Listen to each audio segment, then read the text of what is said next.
Does your refrigerator constantly run? Even when you push it off, it just keeps going, dispensing ice. If you were to change this to ice, I'm going to get water everywhere doing this. But what's the problem and how can you fix this without having to spend hundreds of dollars having a technician come out? You want some of the ice? Here, do some ice. Some ice? Hey y'all, I'm Renee and welcome to Tater Town. Our LG refrigerator is about 20 years old. It's about 5 years old. We bought it in 2020. It was a scratch and dent model. All right, I have to write this down because I can't remember the model number offhand. This is an LG LFXS28596D/01, and delta meaning D. And I would say about 2 years after we purchased it, we started running into a problem where this would not stop the water from coming out. So we'd be here filling something up and pull it away and the water would keep running. So we called LG and they recommended cleaning behind it. So that's what we did. We got behind it without taking anything apart and just cleaned as much of the corrosion as we could. Fast forward, every so often this is a problem. And then last year it became a problem to the point where it won't stop at all. We have to continually lock it. We could disconnect the water, we could disconnect the power to it, but why not fix it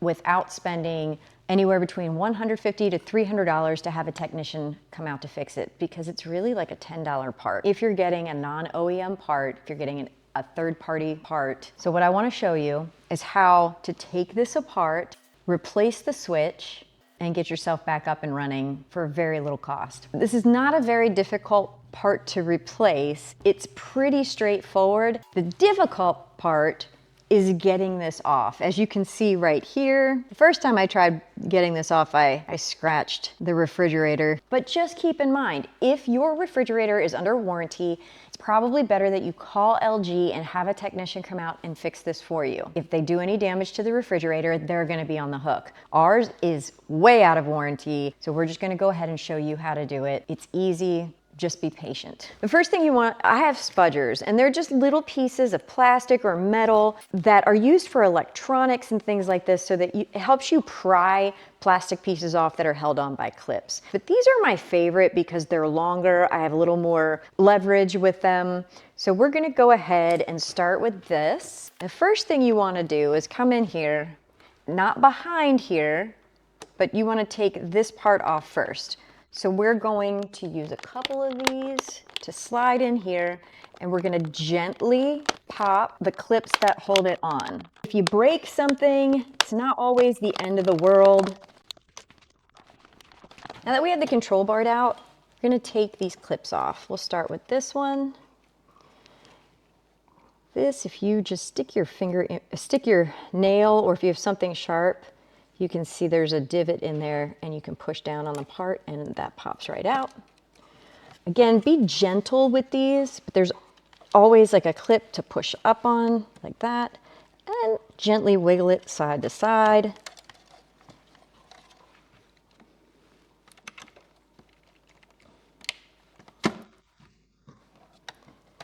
There's that. Now we're gonna clip this guy off.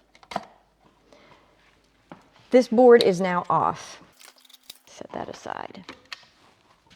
Now we're gonna take this part off.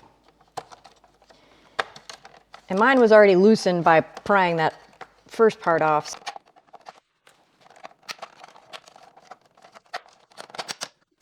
This is also now connected down here on this, so I'm gonna try and pull this off as well, but that just slides right out. The next thing we have to do is get the paddle off. This is most likely where you're gonna break something, if you break anything. And it connects up in here. Now, that looks really easy to get out because again, I've had this off before and I did break one of the clips already. It does still hold on there all right without it. The way this works, this activates this, pushes this switch in, and then the switch pops back out once the pressure is released on that paddle. What's supposed to happen is this, and it's supposed to pop back out to turn it off. But right now, all that's happening is it's just flopping, so that one piece is just stuck on all the time. So what we're gonna do, take this guy out,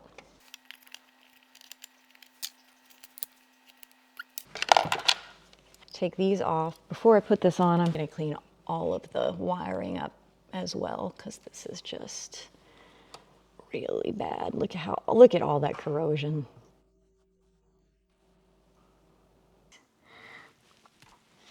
Okay, so the red goes on the outside, and this yellow and black is the one that sticks out. But you can see just how corroded that is, especially when you compare it to a brand new one. Now, I don't really feel like taking the time right now to put on new connectors, so I'm just gonna take some 91% alcohol, whoop, and a toothbrush and clean these off. Why use 91% versus 70%? That's because 91% dries faster. So if you ever have to clean electronics or anything that has an electrical connector, you always want to stick with the 90% if you can, because it won't invite more corrosion. While I'm at it, I'm just going to go ahead and spray that. This is, again, alcohol. And get in here with the toothbrush, clean everything out as best as I can. Sometimes it may not be the switch that's the problem, but this can also become a problem where this screw becomes so corroded that it won't let this move back and forth. So before you switch that out, before you switch out the microcontroller, make sure you check this first to see that that's moving the way it needs to be.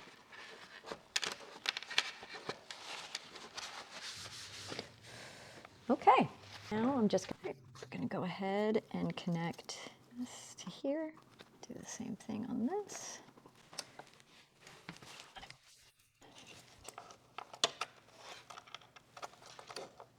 This hole connects to that post, or it goes over that post to keep it in place. And I'm going to go ahead, screw this on.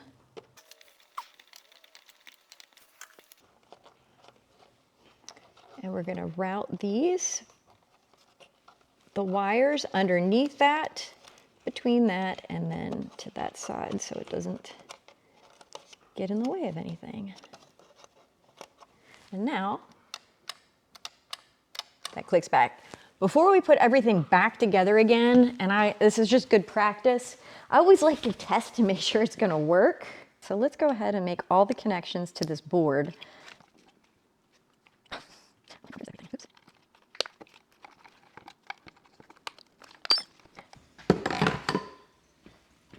I'm going to try and keep this, because this is going to turn on when I... Look at that. It's not on. Now if I move that, and hopefully not splash everything. That fixed it. So now we're going to go ahead. I'm going to disconnect all the connectors, and we're going to put everything back together, but that fixes the problem.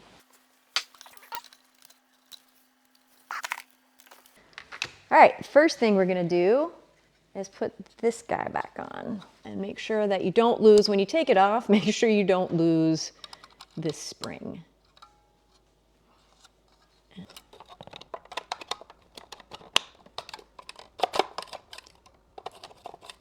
Now I did break the two clips off underneath here when I was trying to clean it at one point, so these things are not cheap though. They're like $30 to replace it, and I don't want to do it, so it'll be fine. It's just not going to be as nice as it would be if I hadn't broken it, but it works. The next thing that's going to go on is this and this. The best way to do this is to connect this together, and the first thing you want to do is connect this part.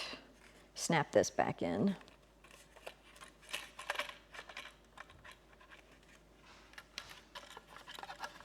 Like that. There's like a lip, you see that there? It goes on like that. And then attach these two. Oh, come on. Go. Now I broke this side. I could fix that by gluing it back on, but I am not going to do that. It's going to be fine. So there's 3 clips up here, as you can tell. And they are going in here, in here, and in there. Now I'm going to attach this and make sure your wires are not pinched.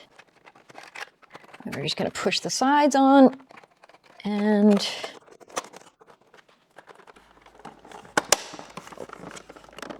up underneath there. We've got it on. I must have broken something off on this side because it's a little loose. The last thing we're going to put on is the board. We're going to make all those connections. And be gentle, just do a light little tug once you clip it in. Make sure it snaps.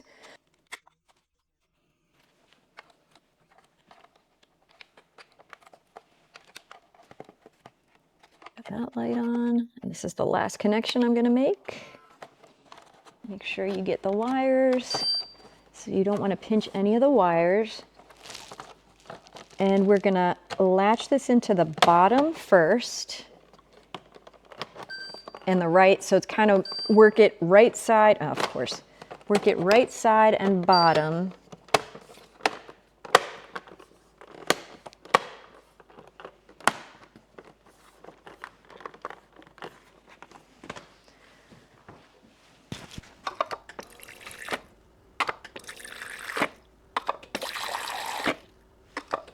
And there you have it. Now I bought these parts on Amazon, and again, to reiterate, this is the LG LFXS28596D as in Delta /01. I'm sure that they have similar switches for other models. You just need to make sure that you get the correct one.